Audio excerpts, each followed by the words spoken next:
আজ তোমাকে আবার দেখলাম, ঠিক সেই মানুষটাই, অথচ একদমই আগের মতো না। চোখ দুটো একই আছে, কিন্তু সেই চোখে আর আমার জন্য কোনো অপেক্ষা নেই। তুমি খুব স্বাভাবিক ছিলে, আর আমি ভিতরে ভিতরে ভেঙে হাজার টুকরো হয়ে যাচ্ছিলাম। তোমার সামনে দাঁড়িয়েছিলাম, কিন্তু মনে হচ্ছিল আমি যেন বহু দূরে কোনো এক অপরিচিত মানুষ। তোমার মুখের হাসি ছিল, আর আমার বুকের ভেতর তখন ঝড়। কত কথা বলতে চেয়েছিলাম। কেমন আছো? না, আমাকে একটুও মনে পড়ে না? ফিরে আসবে? এই প্রশ্নটা তো গিলেই ফেলেছিলাম। জানো সবচেয়ে কষ্ট কোথায়?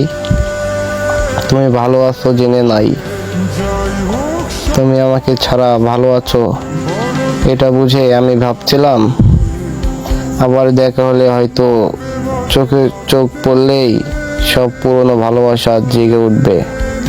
কিন্তু আজ বুঝলাম কিছু ভালোবাসা কবর হয়ে যায়, আর আমার শুধু সেই কবরের সামনে দাঁড়িয়ে নিঃশব্দে কাঁদি।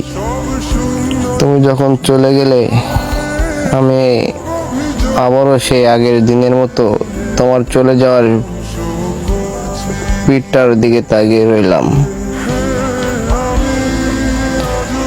কিন্তু এবার আর থামানোর অধিকার ছিল না। বিচ্ছেদের পর দেখা হয়ে যাওয়া আসলে পুরনো ক্ষত নতুন করে খুঁচিয়ে রক্ত বের করার মতো। হাসি মুখে কথা বলেও ভিতরে ভিতরে একটা মানুষ ধীরে ধীরে মরে যায়। তুমি ভালো আছো, ভালো থেকো, হয়তো এটাই আমার ভালোবাসার শেষ প্রার্থনা। কারণ আমাকে আর চাইতে পারি নাই, তো ভালোবাসাটা আজও মরেনি।